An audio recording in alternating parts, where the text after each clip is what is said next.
Ay, ¿qué hago yo otra vez grabando? Le iba a pagar. Di algo.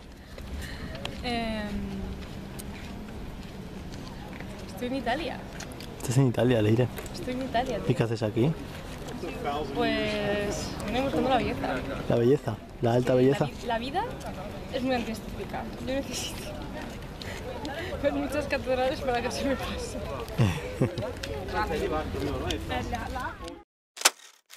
En 2015 la firma de moda Mango cambió de director creativo. El director saliente era Francisco Bonet, un creativo que había trabajado previamente con la firma inglesa por excelencia Burberry, famosa por sus gabardinas, la elegancia urbanita. Me parece evidente que la experiencia de Bonet en Burberry se refleja en lo que Mango era en los 2000. Bonet había tratado que Mango se viera como una marca importante, internacional, urbana y moderna, que podía vestir a las modelos más famosas y podía estar igualmente en Barcelona o en las calles de Nueva York. Me parece una estrategia como muy evidente de los años 2000, ¿no? Tratar de parecer más grande de lo que es, más urbanita, más fashion. Sin embargo, esta voluntad de parecer una marca más grande muchas veces te acabas homogeneizando con los competidores. Pero llegamos a 2015, el año del anuncio del hipster que vota Rajoy. Y parece que las tendencias apuntan más a lo rústico y a lo vintage que la gran manzana. En este momento, otro hipster, el director creativo Jan Riviera, coge el puesto y la imagen de Mango comienza a cambiar. Ya no encontramos tanto culto al traje de chaqueta limpio y brillante, sino que empezamos a ver que las colecciones se llenan de tejidos más rústicos, formas más relajadas, vestidos largos. Pero el trabajo de dirección de arte precisamente se nota justo lo que no tiene que ver con las prendas. Poco a poco los sets de las fotos se van llenando de luz y de color. Y las bolsas cambian de estética para anunciar que se disfrutan en todo el mundo, pero Mango está diseñado en el Mediterráneo. Y si entras actualmente en su web, probablemente esa sea la palabra que más veas. El concepto de estilo mediterráneo. Y la verdad es que la marca está haciendo todo lo posible para identificarse con el mar que le vio nacer. Saca test en las historias de Instagram de ¿cuánto sabes de cultura del Mediterráneo? En 2021 sacó un fashion film que se llama A Mediterranean Dream, donde habla de esa cultura hedonista del Mediterráneo. Y el verano pasado justo sacó 2 colecciones de perfumes, la de hombres llamadas A Mediterranean Journey y la de mujeres llamadas Memoirs de la Méditerranée. O sea, no sé si queda claro, pero yo al menos estoy viendo un tema recurrente aquí. La razón por la que la nueva dirección de Mango funciona es porque se apoya en nociones que nos resuenan como audiencia. Los anuncios apelan a nociones preexistentes en el subconsciente colectivo que asocian el Mediterráneo con el placer refinado y la alta cultura. Y eso era ver desde dónde se construye la idea del hedonismo mediterráneo. Greetings, Himeros, god of sexual desire, son of Aphrodite. Lay back and feast as this audio guides you through new and exciting positions.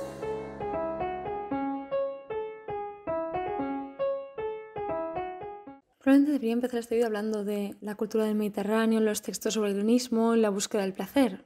Realmente el primer esbozo de este texto tenía esa estructura, lo que pasa es que releyéndolo era como si lo hubiera escrito otra persona, porque no me sentía convencida por lo que estaba diciendo. Es decir, hay muchos factores que pueden apoyar el relato de que el clima suave, las noches de verano y el mestizaje cultural hacen que el Mediterráneo sea el lugar adecuado para el hedonismo. O como dice Rafael Acarrá, que para hacer bien el amor hay que venir al sur. En el sur se pasa mejor. Pero a la vez, si quisiera defender lo contrario, probablemente también encontraría factores que pudieran hablar de una mayor represión sexual, sensual y religiosa. Si eres feliz y lo sabes es pecado.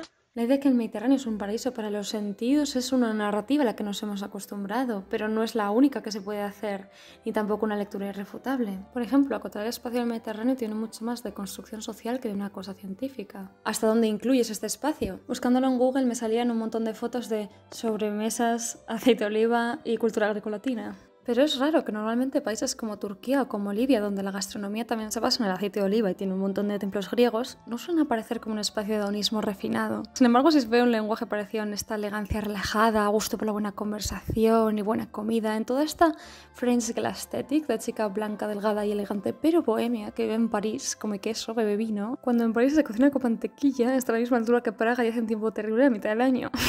Esto probablemente tenga que ver más con la cine estadounidense, que considera que beber vino, hablar de arte y la buena comida son como patrimonio universal de Europa. Y si definir un espacio como el Mediterráneo ya depende mucho de construcciones sociales, imaginaos lo que supone hablar de qué es o qué no es cultura mediterránea. Así que he pensado que en vez de empezar este vídeo hablando de filósofos griegos y de esa especie de esencia intrínseca del Mediterráneo, voy a hacer algo mucho más divertido para mí, que consiste en ver desde dónde se construye esa idea de la esencia mediterránea y cómo se ha exportado como una narrativa sólida. I've been in Rome for 3 weeks, and all I've done is learn a few Italian words and eat. You feel guilty because you are American. You don't know how to enjoy yourself. 1.1. La exotización. American, you work too hard. You get burned out. Then you come home and spend the whole weekend in your pajamas in front of the TV. But you don't know pleasure. Cuando este verano, después de varios años de pandemia, apareció la oportunidad de viajar, tenía claro que quería ir a Italia, ver catedrales, beber vino y estar al sol. Lo cual es ridículo porque yo también vivo en un sitio con un clima muy similar, detesto el vino tinto y no he visto los museos de mi ciudad. Pero después de estos años de estar en casa obsesionada por tener rutinas funcionales, en un mundo donde nada era seguro, tenía esa necesidad como de conectar con los sentidos de la manera más estereotipada posible. Por eso en preparación para mi viaje hice una búsqueda sobre todas esas películas que romantizaban a muerte la idea de pasar un verano en Italia. Y hay muchísimas. Vacaciones en Roma, Bajo el sol de la Toscana, El Tarrento de Mr. Ripley, La gran belleza, Come, reza, ama, Stealing Beauty, Una habitación con vistas, Call me by your name. Y es curioso que la mayoría de ellas, incluso las dirigidas por directores italianos, comienzan cuando un extranjero, normalmente un turista anglosajón, llega a Italia y se ve envuelto por una sensualidad y un hedonismo que le son extraños. Y esto me parece muy interesante porque muchas veces las piezas más mediáticas que cuentan una cultura no son las que parten de la misma cultura, sino las que tienen esa perspectiva exotizante. Fijaros qué diferente esta gente, este paisaje, esta cultura. Y no digo que no se pueda tener una perspectiva consciente desde fuera, pero tampoco hace falta ser un genio para darse cuenta de que la visión de España del Crusty Lord Woody Allen, The Crust Lord of the Millennium. en Vicky Cristina Barcelona, tiene mucho más de spot turístico y de tópicos de seductores que van de artistas y personajes que se inspiran en el arquetipo de la spicy latina, que la que te da alguien como Pedro Almodóvar, que hace películas con un componente súper costumbrista. Fe, a este gazpacho le han echado algo. Pero contando su cultura desde la naturalidad de haber crecido con ella, como dice ContraPoints. Half my job is telling jokes about trans people. I live for trans jokes. I just don't think cis people are very good at telling them, because they don't know enough about trans people to know what the funny things are. Yo pienso un poco lo mismo. Cuando ves estos productos te preguntas si realmente esta gente está entendiendo el chiste. Y empieza hablando de esta llegada del turista extranjero al Mediterráneo como un paraíso para el amor y el arte, porque siento que esta noción exotizante es la que más aparece en esta visión del Mediterráneo. Normalmente esa romantización nunca viene desde dentro. To your summer in Barcelona. I found my love in Portofino. 1.2. Pigs. Sogni credo ancora. Me consta que muchas de las personas que me siguen desde Latinoamérica y me pregunto si desde ahí se entiende el conflicto cultural que hay entre el norte y el sur de Europa, o si os suena súper extraño esto que estoy diciendo. Y esta sección no es para hacerse la víctima porque ser europeo te facilita muchísimo las cosas en muchos aspectos. Luego ya hablamos del eurocentrismo y el culto a los croissants y a la cultura grecolatina. Pero como creo que históricamente los que han contado las virtudes sensuales del sur de Europa ha sido la gente del norte de Europa, tengo que dar un poco de contexto para entender la relación entre ambas regiones. Por ejemplo, después de la crisis de 2008, que castigó especialmente a los países del sur de Europa, se popularizó en los medios de comunicación europeos llamar a los países de Portugal, Italia, Grecia, España, los pigs. Evidentemente no solo es un acrónimo, sino que tiene cierta carga xenófoba. De hecho, también nos llaman a veces los gypsy well. Y no quiero ponerme a hablar de modelos económicos porque me parece que no hay nada más antierótico para un vídeo que habla del placer y del arte hablar de economía. Pero así como grandes pinceladas, y aunque los problemas que tienen los países del sur de Europa son mucho más complejos, sí que es verdad que normalmente se suele pintar como que los países del norte tienen una estructura industrial mucho más estable, mientras que los países del sur viven más de la agricultura, la ganadería y el turismo. El sur entonces proyecta como una especie de postal idílica atrapada en el tiempo, con sus playas, su gente amable y bondadosa, su clima suave. Y esta visión se va reciclando con los tiempos, pero en el fondo obedece a la misma visión que se tenía en el siglo XIX. En su diario de viajes Toilet in Italy, D.H. Lawrence cuenta una discusión que tuvo con un aldeano italiano sobre la belleza de una cultura preindustrializada. Dice así: también las aldeas, agrupadas junto a las iglesias, parecían pertenecer al pasado, parecían estar perdurando en siglos pasados. Pero es muy hermoso, protesté. Esto es un apunto random, pero me recuerda mucho la típica actitud de la gente que se queja de que sus destinos turísticos se han modernizado. Fui a la India y ya no es lo mismo, ahora es como si la gente que viviera ahí tuviera que estar confinada en una especie de postal ruinosa y bohemia para que los turistas vean esa cultura auténtica. Well, a lo que este hombre italiano le contesta: pero en Inglaterra tenéis el carbón, las máquinas, la riqueza. Ya sabes, aquí solo tenemos el sol. Y cuando la mayoría de mis colegas han migrado al norte para tratar de buscarse un futuro más estable, Me encuentro a mí misma sin querer abrazando esa narrativa del Mediterráneo hedonista como una especie de premio de consolación. Y me avergüenza muchísimo admitir que yo misma me encuentro pensando, bueno, no tendremos futuro, pero al menos sabemos disfrutar de la vida. Hay esta escena como tan guiri de un montón de turistas como que están en Roma diciendo como que cada ciudad tiene un espíritu diferente, ¿no? It's like each city has a word if you really think about it. It's like, what is the word for London? I would say stuffy. I would agree with that. What's the word for Stockholm? Are you kidding? Conform. And New York. Ambition or soot? What's the word for Rome? It's kind of difficult to think about. Sex. Y no sé vosotros, pero vistas las opciones, yo no quiero esa ambición. Quiero decir, yo quiero ser una señora disfrutona conectada con los sentidos. Ahora bien, esas personas son turistas y genuinamente están ahí por placer. Están de vacaciones, están ociosas y tienen sueldos no europeos para gastárselos, que es como realmente funciona esta narrativa. Y del mismo modo que los aristócratas ingleses bajaban a Grecia a contemplar las ruinas y hablar de la romántica sencillez de la vida junto al mar, muchas veces el cine actual también reproduce esa mirada del extranjero que viene al sur de Europa y aprende a disfrutar de los sentidos. Mientras que los locales tienen que hacer horas extras en trabajos temporales para pagarse un alquiler inflado por los Airbnbs. Io ho una regola. Ogni uomo che viene qui non si ferma a dormire la notte. 1.3. El de los WOPs y el orientalismo. Ragazze americane, quando venite in Italia, volete solo pasta and sausage. Pero metiéndonos ya como en el tema cultural, una de las piedras angulares del relato de que el Mediterráneo es un lugar dedicado al placer sensual es esa idea de que la cultura clásica y el arte antiguo tienen un componente tremendamente sensual. Y es curioso porque aunque podemos decir que la primera vez que se redescubre el arte clásico es en el Renacimiento no exotizaba el arte clásico, simplemente convivía con él. Lo único que tenía que hacer un escultor florentino del siglo XV para inspirarse era ver simplemente las ruinas romanas que quedaban en su zona. De hecho, en Florencia está como esta especie de museo al aire libre donde hay esculturas clásicas y esculturas renacentistas, ¿no? Como conviven en el mismo espacio entendiendo que forman parte de una continuidad. Y al tratarlo como algo tan doméstico, el Renacimiento no ve la cultura clásica como algo hedonista y exótico, sino simplemente como una manera de mejorar la técnica para que se parezca más a la realidad. Y por eso es curioso, porque probablemente la visión que tenemos de la cultura clásica tiene mucho más que ver con cómo la veían los turistas de Norte de Europa que viajaban a Italia y a Grecia que la visión que tenían esos países de ellos mismos. Y probablemente una de las personas más notables en la construcción de este tópico es el arqueólogo alemán del siglo XVIII, J.J. Winkelmann. Winkelmann, de hecho, fue uno de los primeros turistas que bajó al sur de Europa para ver arte. Era un hombre que odiaba la estética barroca. Me están aplaudiendo a mí. Era un hombre que odiaba la estética barroca de la época y que dejó su ciudad Stendhal y con ella el mal tiempo. Y se bajó a Roma para contemplar las ruinas antiguas y cuidar de las colecciones privadas de los aristócratas romanos. En 1756 publicó Reflexiones sobre la imitación del arte griego y la pintura y la escultura, un libro que la vetó muchísimo en toda Europa.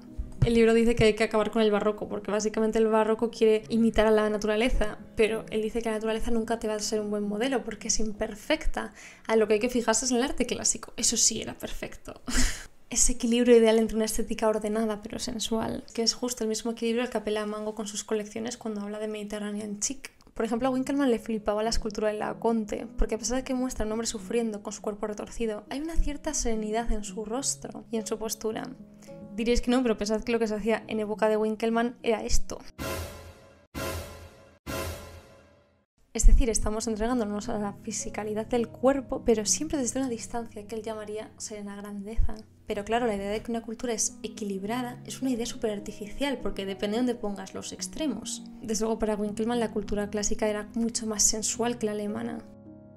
Pero aún conservaba el orden, ese equilibrio que se hablaba tanto en la época. Y esto es porque el Mediterráneo es un lugar entre dos culturas que desde el colonialismo se han considerado culturas antagónicas. Por un lado tenemos el norte europeo con toda su connotación cristiana, racional, laboriosa. Y no me digáis que esto es solo una visión del siglo XVIII, porque no sé si os acordáis de la obsesión por el diseño nórdico, pero yo creo que había un cierto componente de minimalismo refinado que tiene que ver con esa idea seria, ordenada, educada, sofisticada del norte. Pero por otro lado tenemos el misterioso Oriente y África, que desde la colonización son lugares que se han narrado como un espacio para las pasiones y la magia y la sensualidad. Siglos después, el crítico y activista palestino Edward Said diría en su libro sobre el orientalismo que esta visión exotizante y sensual de Oriente sirvió y sirve para ejercer la colonización de esos países que, según los blancos, eran demasiado pasionales para ser gobernados por ellos mismos y necesitaban la intervención de la fría y racional Europa, la intervención del mundo civilizado.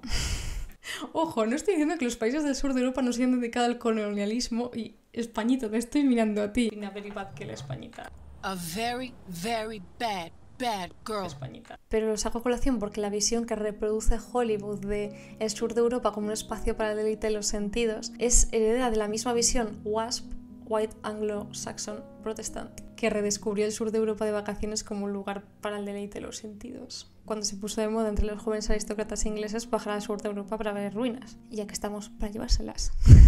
Inglaterra, te estoy mirando a ti. El Mediterráneo entonces queda como el queso del sándwich del colonialismo. Por un lado mantiene algo de la supuesta sensualidad del Oriente, pero por otro lado, dado que se ha reclamado incluso por los nazis como la cuna de la cultura occidental, tiene que mantener ese componente ordenado, racional e intelectual que se presupone de los países del norte. También os digo que menudo bajo en los nazis porque se han apropiado de todo lo que ha pasado en Europa. Quiero decir, no te puede gustar el arte grecolatino porque le dieron connotaciones de supremacía blanca, lo cual además a nivel geográfico y de influencias no tiene ningún sentido.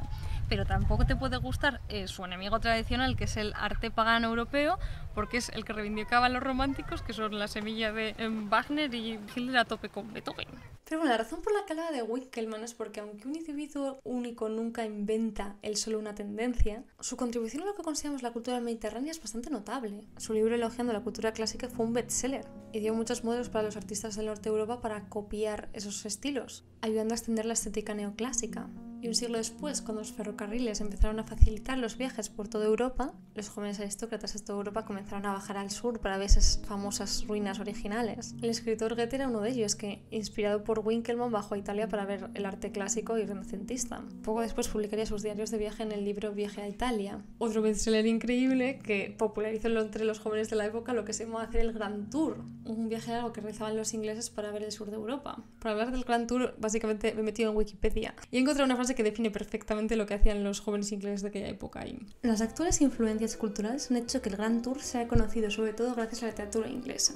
En efecto, fue especialmente popular entre los jóvenes británicos de clase media alta, considerándose que servía como una etapa educativa y de esparcimiento previa a la edad adulta y al matrimonio.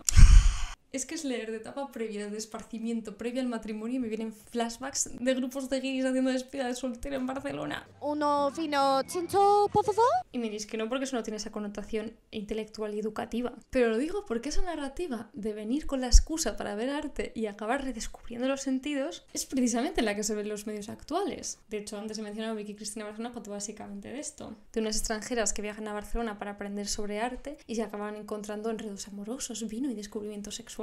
Pero claro, el siglo XIX era mucho más discreto con este componente erótico que les ofrecía el Mediterráneo. No hay ni un cuerpo recto en estas estatuas, todas tienen curvas. A veces curvas imposibles. 1.4.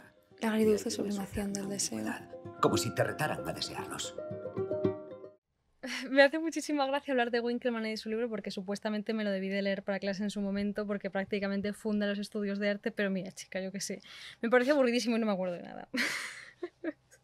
Shame on me. De lo que sí que me acuerdo es que años después me leí Peregrinos de la Belleza de María Belmonte, donde cuentan muchísimas cosas de la vida de Winkelmann que a mí no se me contaron nunca en clase. Y es que aunque he dicho otras veces que me da muchísima pereza hablar de la obra de un autor o de su pensamiento como un producto único derivado de su psicología, también mentiría si no dijera que el libro de María Belmonte sobre la vida de Winkelmann me hizo entender mucho más su pensamiento que su propio libro sobre el tema. Pues bien, resulta que después de leer sobre la vida de Winkelmann descubrí que la mayoría de las relaciones que había tenido a lo largo de su vida fueron con otros hombres, cosa que estaba prohibida en la Alemania de la época y por lo cual habría sido condenado a la muerte. Eso evidentemente no invalida que no le gustaran las estatuas clásicas por su estética, pero los éxtasis de Winkelmann contemplando arte clásico eran famosos y motivo de burla entre sus amigos, así como era conocida la pasión con la que defendía la cultura clásica.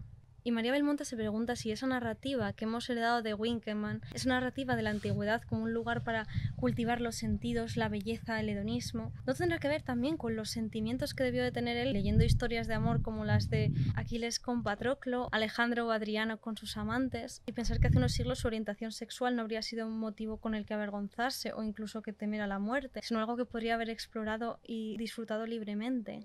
María Belmonte dice que Winkelmann, siempre asustado de su propia sexualidad, solo podía vivir libremente su sexualidad a través de proyectarla sobre el arte clásico. Proyectarlo sobre estos objetos que ahora denominamos de alta cultura y que hace unos siglos simplemente eran el único referente que los hombres queer tenían de una sociedad más libre para ellos. Probablemente también las mujeres queer, aunque creo que ellas no son tan influyentes a la hora de generar el relato del Mediterráneo. Y sé que es una asociación un poco extraña, pero es que cuando leo los textos de Winkelmann, que son los que luego incitan a otros autores del norte a bajar al sur y contemplar esa serena grandeza, ese hedonismo refinado, no paro de acordarme del personaje del padre de Elio en la película de Luca Guadagnino, Call Me By Your Name. Al final de la película, el padre de Elio le dice a su hijo que él nunca ha podido vivir la sexualidad como hubiese querido. Siempre había algo que le contenía.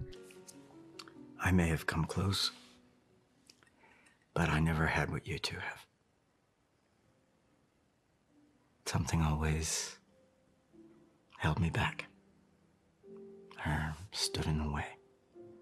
Y de pronto todas esas escenas en las que el padre de Elio está hablando de la sensualidad de la escultura clásica cobran una nueva dimensión agridulce. Probablemente el padre de Elio también ha vivido su sexualidad vicariamente contemplando la belleza del arte clásico. Que es un poco lo que hacemos todos con el arte, sublimar el deseo. ¡Ah! Volviendo a ver Call Me By Your Name y sabiendo esto de antemano, me di cuenta de que los títulos de crédito se proyectaban sobre fotografías de esculturas masculinas clásicas, asociando el deseo homoerótico de los protagonistas con la contemplación intelectual del arte antiguo. A ver, evidentemente no voy a hablar mucho de esta película porque Lola Sebastián ya hizo como el mejor vídeo que se puede hacer sobre el tema. Os dejaré el link en la descripción, pero lo que creo que sí conviene decir es que es una película que justo sigue esta estructura que comentaba antes de el extranjero que viaja a Italia con unos motivos intelectuales y que acaba redescubriendo la sensualidad ahí. Aunque no es el protagonista, la película empieza cuando Oliver, un estudiante de arte estadounidense, viaja a Italia con el propósito intelectual de ayudar a catalogar el arte clásico, donde conoce al hijo de su jefe. Con erótico resultado. De hecho, volver a ver esta película es lo que creo que hizo que quisiera hacer este guión. Hay algo en la manera en la que está filmada que derrocha sensualidad. El youtuber Shiny Reviews lo ejemplificaba por la cantidad de escenas que realmente no aportan nada a la trama, pero que sirven para dar una nueva dimensión táctil, olfativa, gustosa, se dice gustosa, al ambiente donde nos encontramos.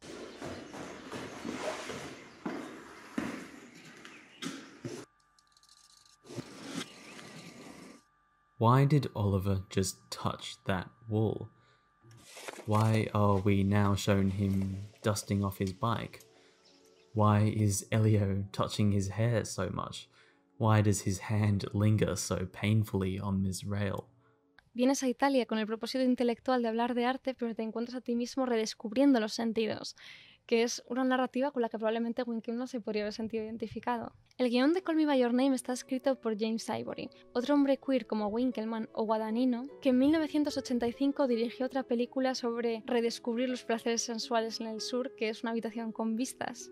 En esta seguimos a unos personajes que dejan la represiva Inglaterra victoriana y hacen el Grand Tour para ir a Italia y descubrir no solo el arte, sino una nueva manera de ver la vida. Vemos a la protagonista, una joven dama inglesa llamada Lucy, sublimando su deseo por libertad en el arte y la música. Sin embargo, cuando Lucy llega a Italia se da cuenta de que esa no es la única manera de vivir, ya que parece que los italianos viven más, no sé, tienen más, ¿cómo se diría? ¿Sangre caliente?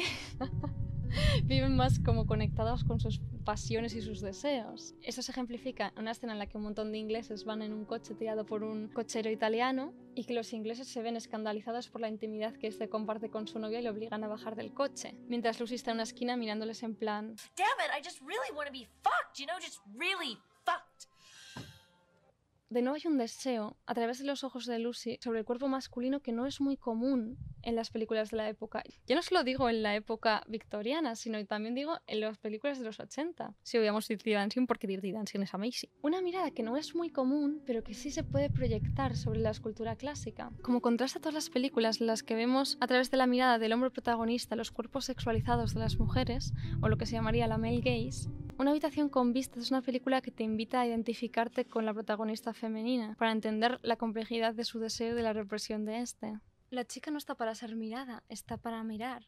De un modo parecido, Call Me By Your Name resulta refrescante. Pese a todas las problemáticas que derivan de la diferencia de edad entre los protagonistas, es cierto que está filmada desde la perspectiva de dos hombres gays, que normalmente están en las películas para ser mirados, pero nunca obtenemos su mirada, siempre acompañan al protagonista.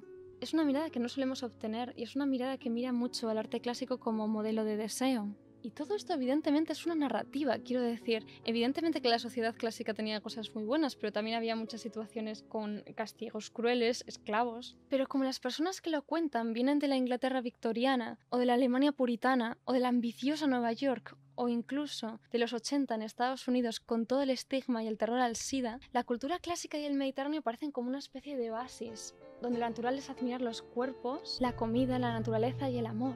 Un lugar para cultivar los placeres elevados. 2. Hedonismo. A ver, el vídeo se llama Hedonismo, entonces supongo que en algún momento debería dejar de hablar de la erótica de los cuerpos marmóreos y hablar de la idea de perseguir el placer como motivo vital. En general yo estoy muy a favor de la idea de perseguir el placer porque es una de las pocas ideas como intrínsecas que tiene la vida. No depende del más allá ni de dejar un legado, sino depende de saber vivir bien tu presente. Ahora bien, el problema está en que lo que consideramos placentero es mucho más complicado de lo que puede parecer a primera vista. 2.1. Placeres dignos. A lo largo de la historia se ha debatido si hay placeres que son mejores que otros. Desde luego los hay más efectivos. Epicuro, por ejemplo, los dividía entre los que dependen de satisfacer un deseo previo y los que simplemente suceden sin más. Y él era fan de los segundos, porque todos aquellos que dependen de satisfacer un deseo implica que siempre estás poniendo el foco en lo que te falta. Que es un poco lo que hace que la sociedad de consumo siga funcionando, la verdad. Ahora bien, esta idea que en un principio me parece muy útil de saber diferenciar un subidón de dopamina de un buen nivel de serotonina, se traduce de una manera un poco extraña cuando se aplica a un contexto cultural. Por ejemplo, en la época de Goethe y de Winkelmann se hablaba mucho de la diferencia entre los placeres humanos y los placeres animales. La idea la formuló el misántropo Thomas Carlyle, que detestaba la idea de usar el placer como una vara de medir tu vida, porque eso implicaría que la vida de un cerdo que vive bien sería más satisfactoria que la de un ser humano. A lo que fueron corriendo los utilitaristas a decirles que no, porque los humanos tienen placeres más refinados de los que no son capaces de disfrutar los cerdos, como el placer por el arte o el placer por la conversación. Pero claro, una cultura tan racionalista, puritana y especista, esos placeres animales son considerados algo indigno. Disfrutar de la comida, de dormir o del sexo son considerados placeres de segunda categoría. Y evidentemente te puedes montar la vida de manera en la que los placeres humanos abarquen la gran mayoría de tu tiempo. Pero ahora bien, puesto que las personas somos animales, en algún momento tendrás que disfrutar de esos placeres animales. ¿Y cómo vas a hacerlo sin despeinarte? 2.2. La intelectualización del placer. Pondré un ejemplo que me parece evidente, y es que normalmente el placer por comer tiene connotaciones negativas, sobre todo si eres una mujer. En las películas de los 90 y de los 2000, cuando querían representar que a la protagonista le había dejado a su novio y estaba en una espiral destructiva, mostraban esta escena ya canonizada de una mujer sentada en un sofá comiendo helado y viendo telebasura. Es que los guionistas debían pensar, ¿cómo hacemos ver que esta persona está en una mala etapa de su vida? Ah, sí, demostrando cómo es indulgente con su consumo de comida y de contenido de baja cultura. O sea, es que de verdad que las películas de los 2000 tenían una relación súper tóxica con la comida. No sé cómo hemos salido tan bien. Y hemos salido fatal. Entonces, ¿cómo puedes justificar el placer de comer? Uno de los caminos que veo posibles es el de intelectualizarlo. No te gusta la comida, te gusta la gastronomía. El arte refinado de combinar técnicas y sabores para conseguir un producto súper equilibrado, que sorprenda a un paladar sofisticado. Y que a mí personalmente me parece estupendo darle a la comida el valor que tiene. Pero aún así creo que muchas veces la mayor diferencia que hay entre una escena donde la comida parece como un acto indulgente o una escena en la que el acto de comer se ve como una ceremonia exquisita que solo una persona refinada podría disfrutar es el precio que cuesta ese tenedor. Algo parecido pasa con la sexualidad. Explorar tu sexualidad suele parecer algo sofisticado si te lo muestran en un contexto como, no sé, de un apartamento de un millonario en Nueva York. Ahora bien, cuando lo vemos en contextos más precarios, normalmente aparece como algo sucio y ridículo. Un cuarto perfecto, reluciente, todo limpio, que parece diseñado por Mies van der Rohe. Porque claro, nosotros teníamos la visión de que esto del sadomasoquismo, tú lo ves en 24 como horas grasiento, como grasiento, 24 horas con un amo. Como rancio, ¿no? Como con látex, unos gordos, una cacilla de perro con una cadena, todo como, como aceitoso, como mal. Pero hay una cosa que me parece aún más interesante de estas pelis, y es que la protagonista está consumiendo telebasura. Y esto para mí es fascinante porque la telebasura es un placer muy humano. Quiero decir, mi perro ni siquiera sabe interpretar que las luces que salen de la televisión son algo que tiene que contemplar. Sin embargo, no se considera uno de esos placeres que te alejan de los cerdos, sino más bien algo que te acerca a ellos. De hecho, ¿os acordáis de cuando la gente decía que veía realities porque les gustaba la psicología? Para mí nunca tenía sentido, porque es como, pues claro que sacamos información del contenido que vemos, aunque sea consciente o inconscientemente. Usar los realities como ejemplo de dinámicas sociales no es algo que te diferencia del resto de seres humanos, precisamente por eso se ven. Lo que te distingue como individuo es la voluntad de indicar que tú obtienes un placer más refinado que el resto de consumir realities. Que no eres como otras personas que consumen telebasura. Aunque bueno, también creo que con la llegada de internet, donde todo el contenido está en el mismo espacio y está interconectado, se ven menos esas diferencias entre lo que es alta y baja cultura. Aunque también tengo que confesar que últimamente tengo sentimientos un poco encontrados con los creadores de contenido que sobreintelectualizamos contenido pop. Cosas de cultura pop, digo. Quiero decir, para mí es un profundo extremadamente personal, porque por un lado yo quiero sacarle el jugo a todo lo que consumo, exprimir cada centavo. Y cuantas más capas le veo a una cosa, más me motiva y más me emociona. ¡Lo estoy exprimiendo! Pero lo que me incomoda del tema es que me da la sensación de que hay ciertos sectores que en vez de utilizar este contenido para hypearse con que todos son manifestaciones de la misma cultura y si ves los códigos subyacentes todo es fascinante, utilizan estos vídeos de análisis de cultura pop para justificarse a ellos mismos y a los demás que consumen cultura mainstream. Y del mismo modo que para disfrutar de la comida necesitas convertirla en un arte refinado como es la gastronomía, a veces siento que sobreintelectualizamos ciertos artefactos culturales para matar esa misma animalidad de un placer refinado que podría disfrutar cualquiera. Y eso no me parece tan divertido porque no estás celebrando las capas de algo, sino que estás buscando diferenciarte de toda esa gente que realmente no la entiende, que no tiene suficiente formación en alta cultura para ver todas esas capas. Y esto me lleva al tema del clasismo y el europeísmo. Hola chiquis, lo voy editando por aquí. Voy a hacer una pausa para decir que espero que sea evidente, pero hacer un vídeo como este es que lleva una cantidad de trabajo obscena. Me veo las pelis, los libros, hago el guión, monto el set, edito. Y es que cada vez que me meto en un proyecto tan largo como este, siempre fantaseo con las cosas que podría hacer si tuviera más recursos y más tiempo para dedicarle a esto, porque lamentablemente esto no va a ser sostenible durante mucho más tiempo. Así que he activado el botón Super Thanks para que podáis hacer donaciones esporádicas al canal. Podéis dar lo que queráis desde €1 y sería genial porque para el siguiente me aligería muchísimo el trabajo poder contar con un poco de ayuda. Porque además es que editar tal como yo edito es que es una movida. De hecho, he estado dando si decirlo o no, pero que sepáis que me he tenido que doblar a mí misma en toda la primera escena. Que es una de las cosas más tediosas que he hecho últimamente, pero es que no me quedaba otra porque el audio original sonaba así. Estar en mi casa obsesionada por tener rutinas funcionales. También os lo digo que ahora que lo sabéis, no me pienso doblar al final, ¿vale? Esto ya se queda entre amigos. Y eso, que ya está el botón y que muchísimas gracias por todo. Seguimos.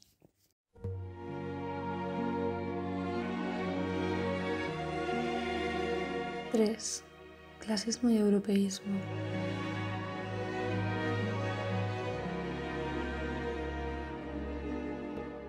Bueno, hay que enfrentarse al elefante en la habitación. Llevo todo el vídeo hablando de la alta cultura. Abby. Mirad a Abby. Abby quiere aparecer en el vídeo. ¿Qué? Di algo. ¿Sí? Sí, eso dice. Bueno, ahora hay que enfrentarse al elefante en la habitación. Abby, ¿qué quieres? Abby quiere jugar. No puedo jugar con ella porque estoy grabando un vídeo. Bueno, habrá que enfrentarse en algún momento al elefante en la habitación y básicamente, si esto fuera un videojuego, la alta cultura sería el final boss. Es un tema que me da muchísima pereza, así que básicamente entré en Wikipedia y dice en plan que es un término usado en entornos académicos que designa la sofisticada cultura de las élites por oposición a la cultura de masas o la cultura popular. Es que ya empezamos fatal. In the museum, because you can't buy anything, you feel like your aesthetic pleasure is pure, that you're simply enjoying out of context objects. 3.1. Alta cultura. But of course, that's an illusion. The museum is the context, and the context is telling you that the things you're looking at are art. So whoever decides what's in the museum decides what good taste is, what's beautiful, what's valuable. Aunque a lo largo de la historia se trata de defender que la cultura que consumían las clases altas europeas era más elaborada que la que consumían las clases populares o otras culturas, si ves estas defensas te das cuenta que muchas veces son razonamientos circulares. Es decir, por ejemplo, la idea de alta cultura se explotó muchísimo en el Renacimiento italiano, donde los artistas, buscando condiciones de trabajo más dignas, corrieron a defender que su trabajo era más elaborado que el de un orfebre o un panadero, porque ellos basaban su trabajo en mitos clásicos, textos filosóficos antiguos y no solo en manuales técnicos. Ahora bien, si preguntas por qué la cultura clásica, es decir, esos textos filosóficos antiguos, son alta cultura, muchas veces te responde que son el origen de muchas corrientes y obras de alta cultura, como el Renacimiento italiano. Es decir, apelar a otras cosas de alta cultura no resuelve el problema de por qué asocias una cosa con la alta cultura en primer lugar. Por eso también es absurdo hablar de que esta obra tiene más calidad que esta otra, porque los patrones por los que estamos juzgando la calidad tienen que ver con un sistema de valores. Y los sistemas de valores no son estructuras neutras, sino que son estructuras que tienen que ver con las personas, los momentos y a qué servía ese sistema de valores. En ese sentido es muy interesante ver la revolución que supuso la historiografía feminista. En 1971, Linda Nochlin publicó un libro llamado ¿Por qué nunca ha habido grandes mujeres artistas?, que puede parecer una pregunta muy sencilla, pero para responderla tienes que examinar primero cuáles son los criterios para ser considerado un gran artista. Normalmente, para poder realizar obras que encajen dentro de estos circuitos artísticos, tienes que haber obtenido una educación sobre ellos. Por ejemplo, si consideramos que el talento para pintar se distribuye de manera hegemónica entre personas de todos los géneros o clases sociales en la Italia renacentista, nos damos cuenta que los pintores que han pasado a la historia han sido aquellos que sabían pintar a la moda, usar los códigos de la época de lo que estaba de moda, que eran los textos clásicos. Ahora bien, cuando estudias las condiciones de muchas personas de la época, te das cuenta que el poder acceder a esa educación superior requería muchas cosas que no solo las mujeres no tenían, sino también ciertas clases sociales, etnias o entornos rurales, que no podían ir al taller de Leonardo da Vinci a estudiar las técnicas que estaban de moda como el esfumato, y que tampoco tenían una escuela en su zona para aprender a leer textos clásicos. Es decir, investigando la pregunta por qué no ha habido grandes mujeres artistas, vas desnaturalizando los circuitos en los que se produce la alta cultura. La pregunta que te estás haciendo realmente es ¿qué es ser un gran artista? Y normalmente la respuesta tiene que ver con la capacidad que tienes para sortear ciertos obstáculos y así poder adecuarte al código de tu momento. Según él, lo que demuestra que la música clásica tiene un valor cultural legítimo es que su importancia haya perdurado durante siglos. Pero el problema que tiene esto es que no está teniendo en cuenta que su visión se basa en la idea meritocrática de que los productos culturales que sobreviven son los de más calidad, cuando eso, amigo, lo siento, pero no es así. Si acaso han sobrevivido los productos culturales más fuertes, apoyados en un sistema de valores y de legitimación cultural y académica clasista, racista y sexista. Y este tema de la educación necesaria para entender una cultura afecta tanto a los artistas que crean la obra como a la gente que lo consumimos lo disfruta.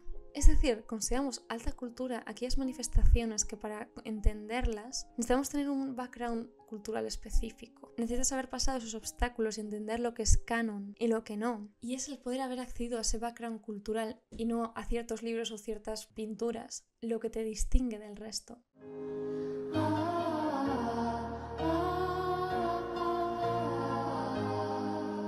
3.2 All Money.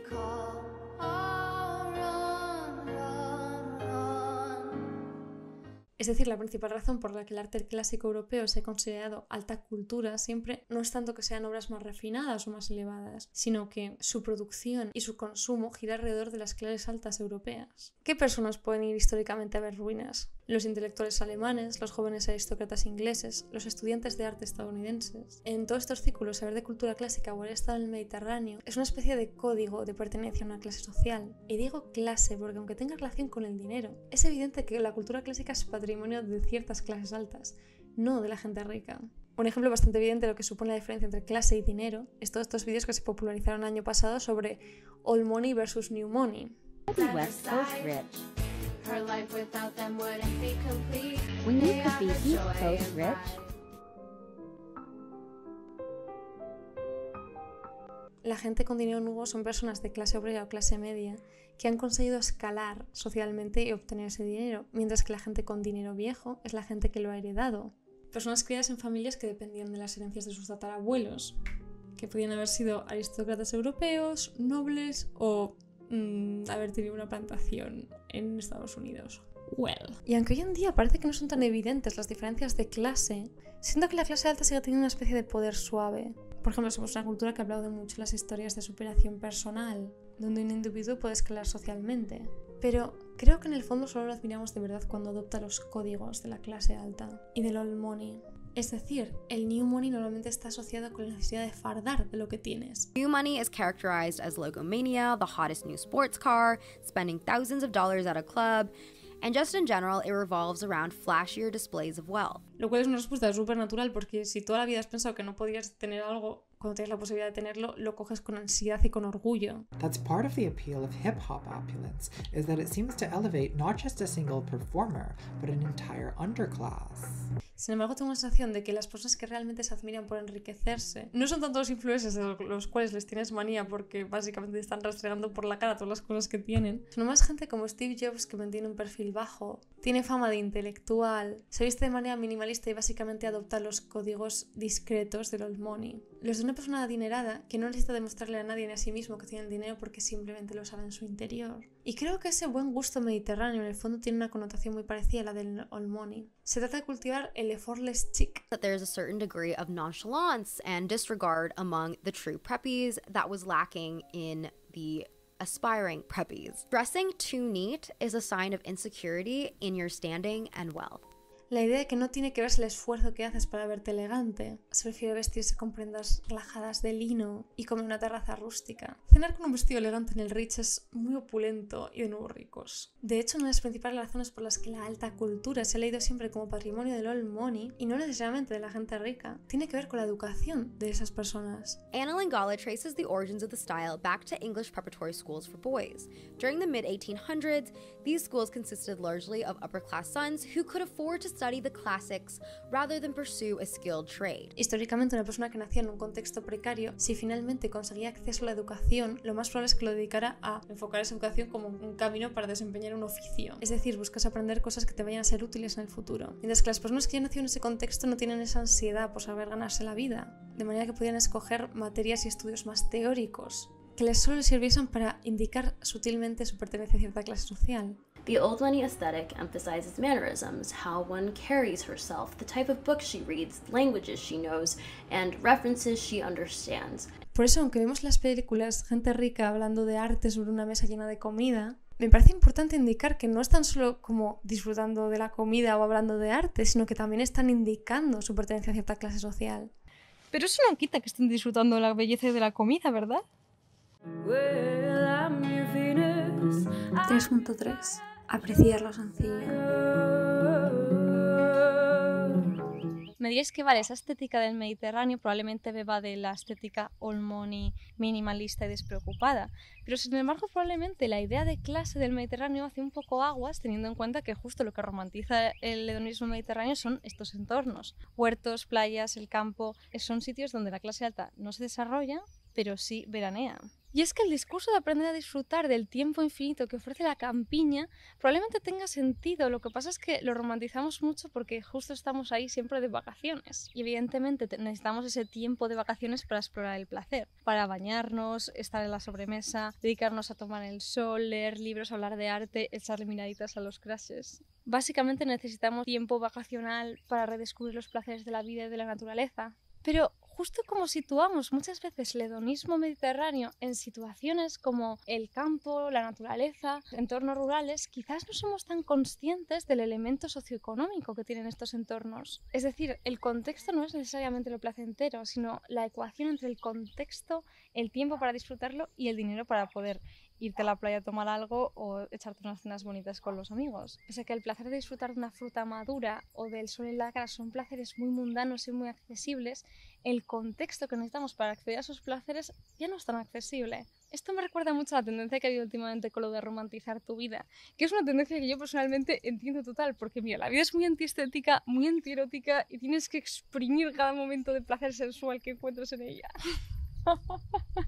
Exprimir cada centavo. Sin embargo, como decía la youtuber Olisumbia, las cosas denominadas placenteras muchas veces tienen un cierto componente eurocéntrico y de cierta sofisticación. And we often associate romance in the context of love with European things. For instance, many European languages being languages of love, or picturing European cities to resemble fairy tales, etc. So even though romanticizing your life is about changing the already existing aspects of your life, I argue how we decide to change them is heavily heavily influenced by Eurocentric standards. Casi diría que una de las primeras personas que se me ocurre que empezó con esta tendencia de romantizar tu vida abrazando los placeres sencillos fue María Antonieta, que en un contexto extremadamente fastuoso como era el Versalles de la época, se vio en la necesidad de volver a disfrutar de los placeres sencillos y del campo. Siempre se nos ha contado que en 1782 mandó construir una aldea junto a Versalles donde pudiera desconectar de la vida de palacio.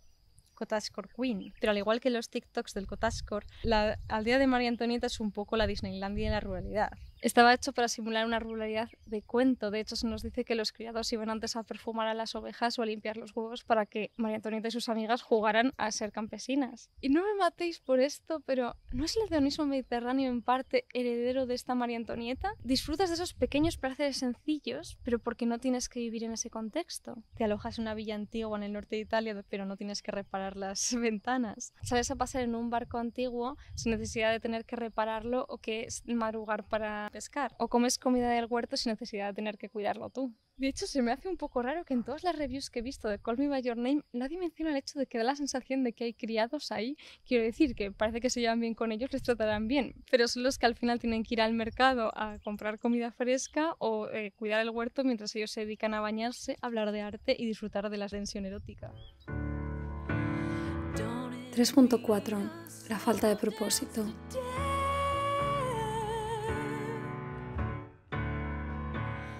Después de todo esto, probablemente penséis que estoy totalmente en contra de todas las ficciones de ricos intelectuales que hablan de arte y disfrutan del Mediterráneo, pero nada más lejos de la realidad. Y esto me avergüenza mucho, porque si digo que me encantan este tipo de ficciones, de algún modo parece que no he entendido que son un producto que normaliza contextos súper inaccesibles como si fueran algo simplemente de aprender a disfrutar de la vida y de los placeres sencillos. Y creedme, llevo todo el vídeo hablando del tema, así que lo entiendo.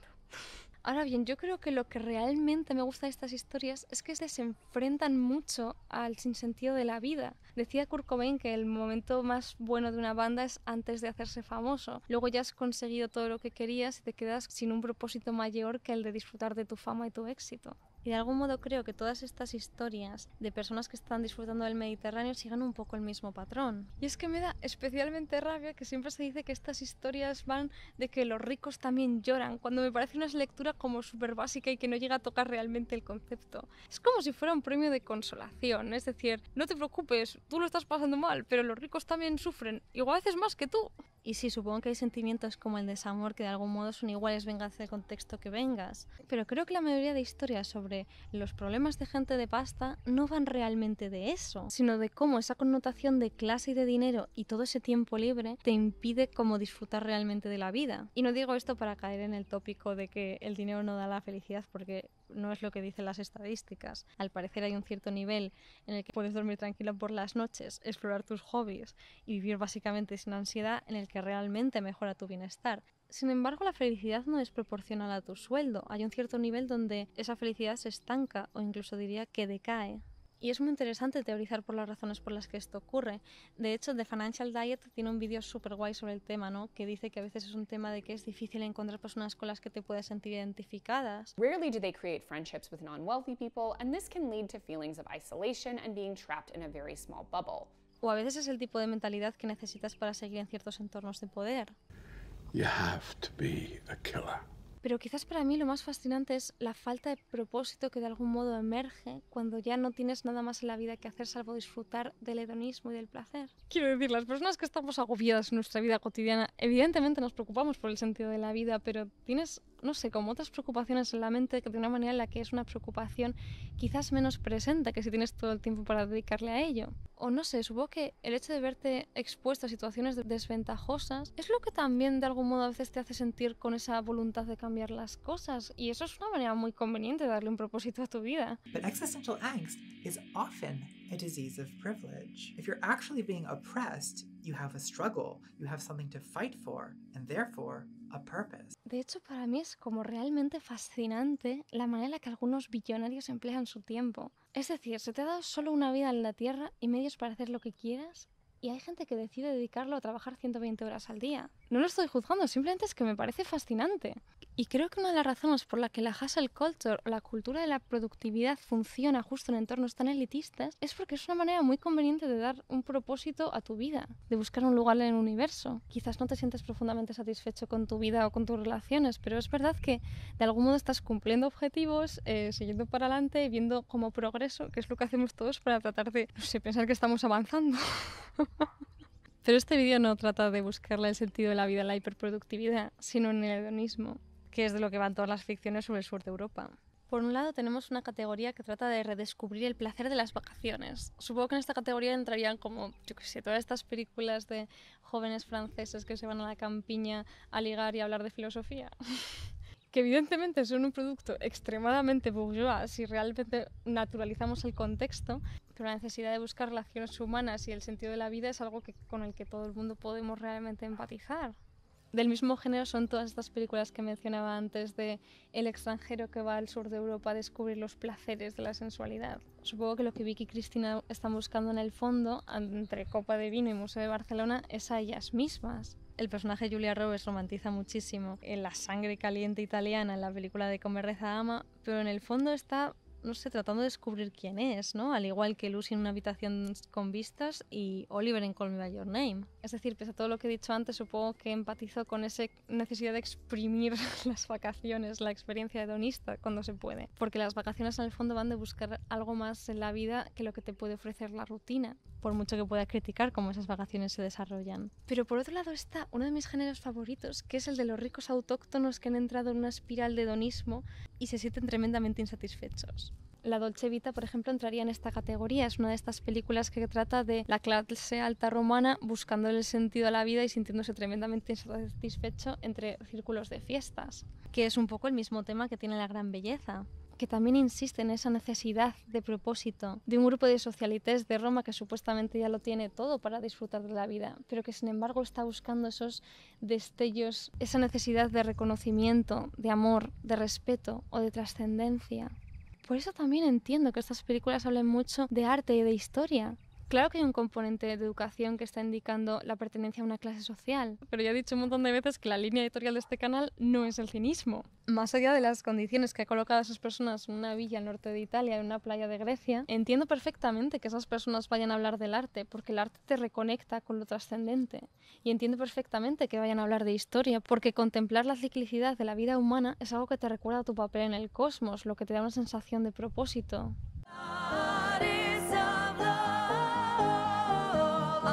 Conclusión. Le das it gelato. Puede parecer que sacar la conclusión del vídeo es como lo fácil, porque es el point sobre el que todo se estructura.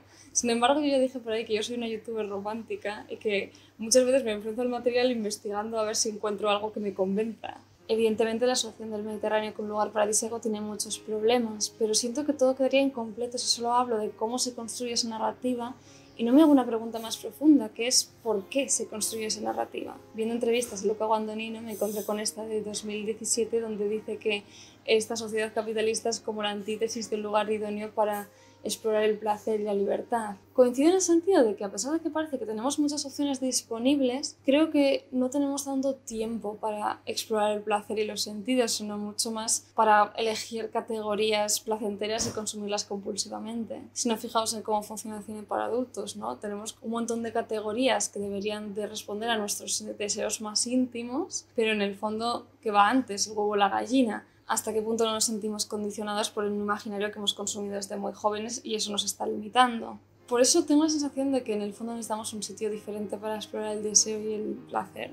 Por ejemplo, cuando Nino rechaza la vida en la ciudad porque le parece como muy agobiante y sitúa sus romances siempre en la naturaleza, en un lugar idílico donde la gente está ociosa y no tiene nada más que hacer. Al igual que las personas que vivían en sociedades muy puritanas, exploraban mucho como la fantasía irreal de la antigua Grecia. En Peregrinos de la Belleza, María Belmonte hace un point similar sobre el fotógrafo homoerótico Willem von Gloeden.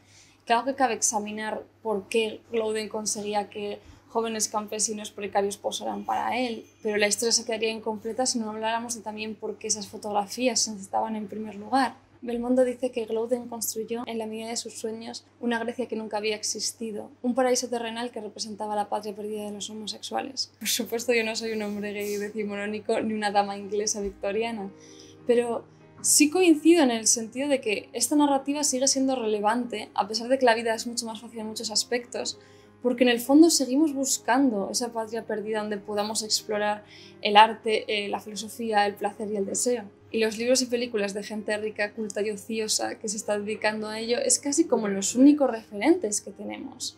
People want to exist without the pressure to make money or constantly be productive. This is exactly what the beneficiaries of old money got to do, since most of their incomes came from capital, what they owned, and not employment, what they did every day. Of course, the origins of old money are problematic, but for many, old moneyed elites are the only reference point for what it looks like to exist comfortably without spending most of our time working. Muchos de nosotros jamás podremos tener las experiencias de los protagonistas de esas películas, pero supongo que si dejamos al lado todas las connotaciones sociales, supongo lo que estamos haciendo es sublimar el deseo de una vida mejor, de una vida más en contacto con los sentidos, con quién somos y con nuestros deseos, y no una vida tan conectada con el deber y la ambición. Ambition. Es decir, el Mediterráneo no es así, pero como dice la estupenda youtuber y mejor amiga Julia Almeida, la realidad, meh. La ficción, fantasía. And when they went to the queen to tell her her subjects had no bread, do you know what she said? Let them eat cake. Who took the bomb?